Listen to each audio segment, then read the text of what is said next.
Yani mimi sijui hata kama nimewahi kutongoza. Swali acha kusoma. Leo watu tunapata bebe Snapchat kaka kila siku. Au sio cha usiku cha mahusiano. Sasa unapoleta bebe zinaleta.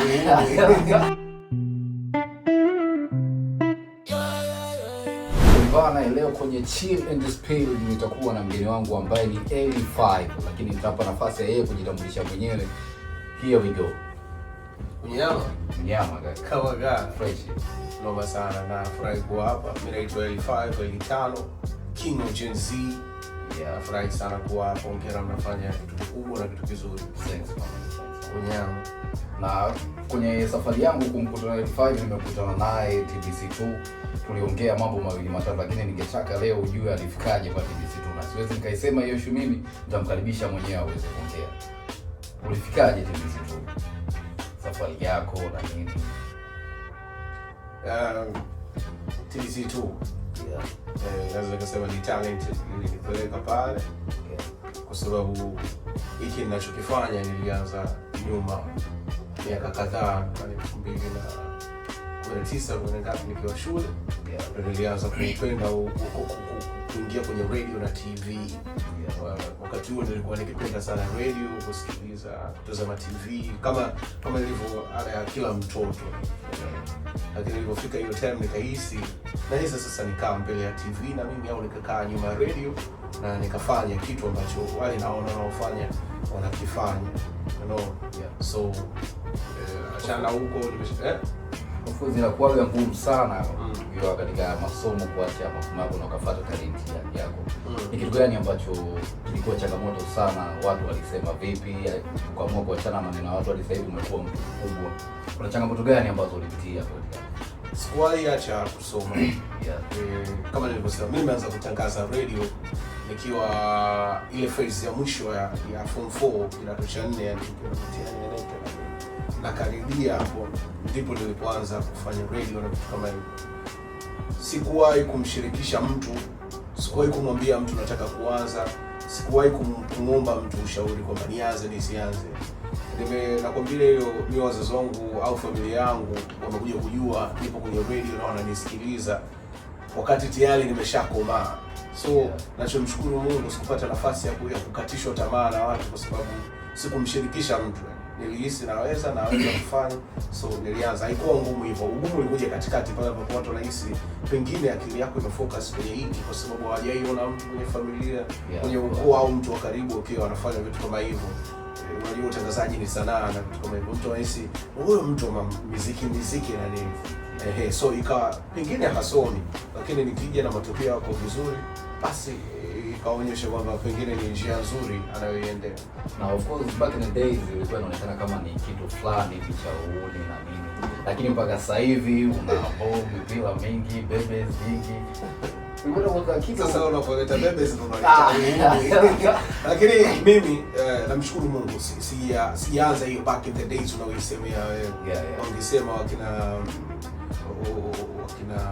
nani sijui niseme watu wa nyuma, wakina Dazan na wengine ndio wangesema wamepitia wakati huo. Mimi nimefika, kuna mifano ya kuonyesha kuna watu wamefanikiwa kwenye hili, si ndio? Lakini pia mind you, pia tayari wao wamekuja kuona nikiwa tayari nimeanza kupata vitu vinavyotakiwa nivipate ninachokipambania. Mimi wazazi wangu, kwa sababu wa kwanza wanaokuaga shida ni wazazi. Mimi wamekuja kujua, sio kujua ninachokifanya, wamekuja kujua wanayemsikilizaga time ambao wametulia ni mimi. You understand? Nilianza radio, nimeanza radio, nimepewa kipindi cha usiku cha mahusiano. Kama hizo radio na kesha na radio night na vitu kama hivyo. Mimi ile time Eli5 ndo anabalee base na nilikuwa ukinguruma pale, nilikuja kugundua kwamba baba, mama na watu wengine nyumbani wao wanasikiliza kipindi ambacho nakifanya.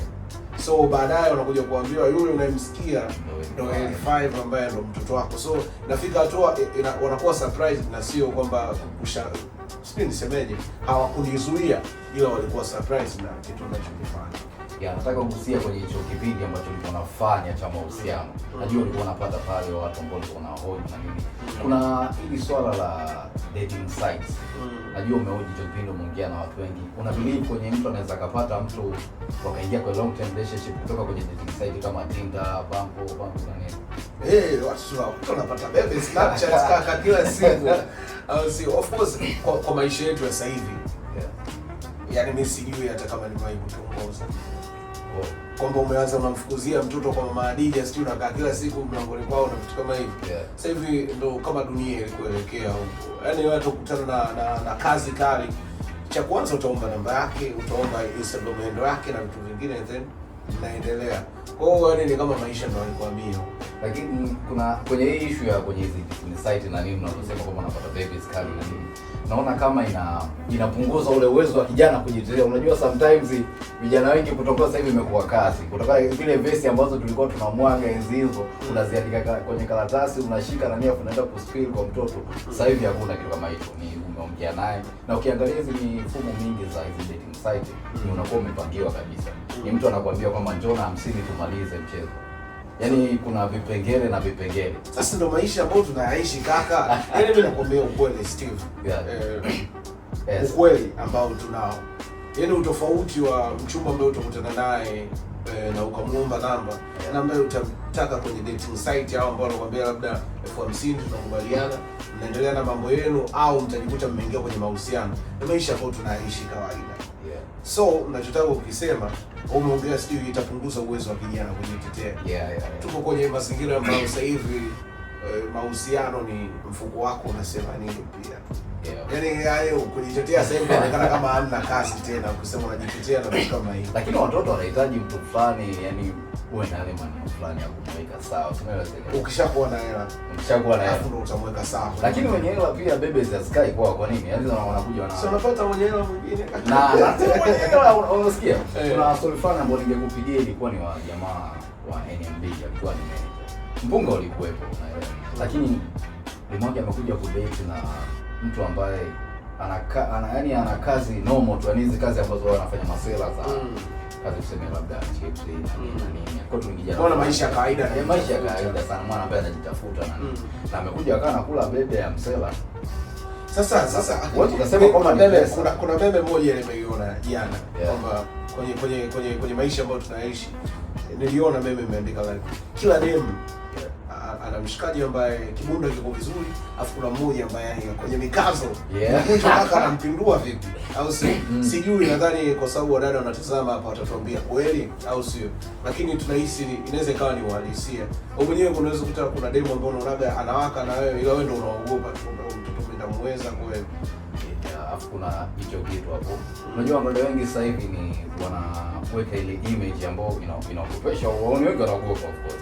Unakuta dada anapendeza, mtoto anawaka, anataka masela waje tu approach unaona. Lakini masela kwa sababu washazoea vitu mteremko ambapo wanakuwa kwenye dating site, mtu ana like na nini hapo anafika, wanaongea, hawajazoea conversation ya mtu na mtu. Ndio maana kwa anakuambia naona kama hizo dating sites zina asili uwezo wa masela kwenda ku approach kazi. Kaka iko hivi. Wewe sasa hivi tupo barabarani. Mimi nikikuonyesha bebe kali ile pale au bebe yoyote, au nikwambia unaona ule mtoto, cha kwanza utachoniambia kaka, utaniambia nimfukuzie. Cha kwanza utaniambia kaka, unaweza kumhudumia? Yeah, of course.